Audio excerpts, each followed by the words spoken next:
Hello दोस्तों, गणेश चतुर्थी की ढेर सारी शुभकामनाएं।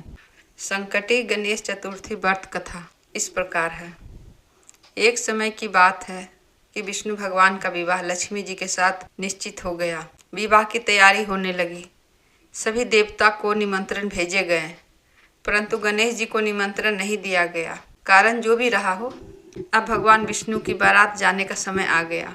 सभी देवता अपनी पत्नियों के साथ विवाह समारोह में आ गए। उन सब ने देखा कि गणेश जी कहीं दिखाई नहीं दे रहे हैं। तब वे आपस में चर्चा करने लगे कि क्या गणेश जी को न्योता नहीं गया या स्वयं गणेश जी नहीं आए। सभी को इस बात पर आश्चर्य होने लगा। तभी सबने विचार किया कि विष्णु भगवान से ही इसका कारण पूछा जाए। विष्णु भगवान से पूछने पर उन्होंने कहा, हमने गणेश जी के पिता भोलेनाथ महादेव जी को न्योता भेजा है। यदि गणेश जी अपने पिता के साथ आना चाहते हो तो आ सकते हैं। अलग से न्योता देने की कोई आवश्यकता भी नहीं थी।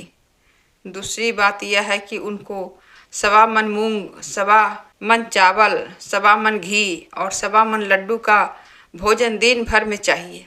यदि गणेश जी नहीं आएंगे तो कोई बात नहीं, दूसरे के घर जाकर इतना सारा खाना पीना अच्छा नहीं लगता। इतनी वार्ता कर ही रहे थे कि किसी ने सुझाव दिया, यदि गणेश जी आ भी जाएं तो उनको द्वारपाल बनाकर बैठा देंगे कि आप घर की याद रखना। आप तो चूहे पर बैठकर धीरे धीरे चलोगे तो बात से बहुत पीछे रह जाओगे। यह सुझाव भी सबको पसंद आया, तो विष्णु भगवान ने भी सहमति दे दी। होना क्या था, इतने में गणेश जी वहाँ आ पहुँचे और उन्हें समझा बुझाकर घर की रखवाली करने बैठा दिया। बारात चल दी। तब नारद जी ने देखा कि गणेश जी तो दरवाजे पर ही बैठे हुए हैं, तो वे गणेश जी के पास गए और रुकने का कारण पूछा। गणेश जी कहने लगे, विष्णु भगवान ने मेरा बहुत अपमान किया है। नारद जी ने कहा, आप अपनी मूषक सेना को आगे भेज दें तो रास्ता ही खोद देगी, जिससे उनके वाहन धरती में धंस जाएंगे। तब आपको सम्मानपूर्वक बुलाना पड़ेगा। अब तो गणेश जी अपनी मूषक सेना जल्दी से आगे भेज दी और सेना ने जमीन खोद दी। जब बारात वहाँ से निकली तो रथ के पहिए धरती में धंस गए। लाख कोशिश करें परंतु पहिए नहीं निकले। सभी ने अपने अपने उपाय किए, परंतु पहिए तो नहीं निकले, बल्कि जगह जगह से टूट गए। किसी की समझ में नहीं आ रहा था कि अब क्या किया जाए। तब तो नारद जी ने कहा, आप लोगों ने गणेश जी का अपमान करके अच्छा नहीं किया। यदि उन्हें मना कर लाया जाए तो आपका कार्य सिद्ध हो सकता है और यह संकट टल सकता है। शंकर भगवान ने अपने दूत नंदी को भेजा और वे गणेश जी को लेकर आए। गणेश जी का आदर सम्मान के साथ पूजन किया गया। तब कहीं रथ के पहिए निकले। अब रथ के पहिए निकल तो गए, परंतु वे टूट फूट गए, तो उन्हें सुधारे कौन।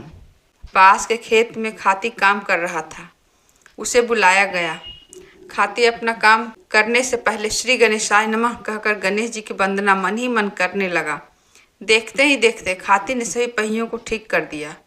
वह खाती कहने लगा कि हे देवताओं, आपने सर्वप्रथम गणेश जी को नहीं मनाया होगा और न ही उनकी पूजन की होगी, इसलिए तो आपके साथ यह संकट आया है। हम तो मूर्ख अज्ञानी हैं, फिर भी पहले गणेश जी को पूजते हैं और उनका ध्यान करते हैं। आप लोग तो देवतागण हैं, फिर भी आप गणेश जी को कैसे भूल गए।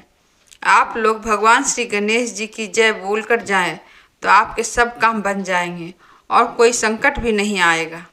ऐसा कहते हुए बारात वहाँ से चल दी और भगवान विष्णु का लक्ष्मी जी के साथ विवाह संपन्न करा के सभी सकुशल घर लौट आए। हे गणेश जी महाराज, आपने विष्णु को जैसा कारज सरियो, ऐसो कारज सबको सिद्ध करे। बोलो गजानन भगवान की जय।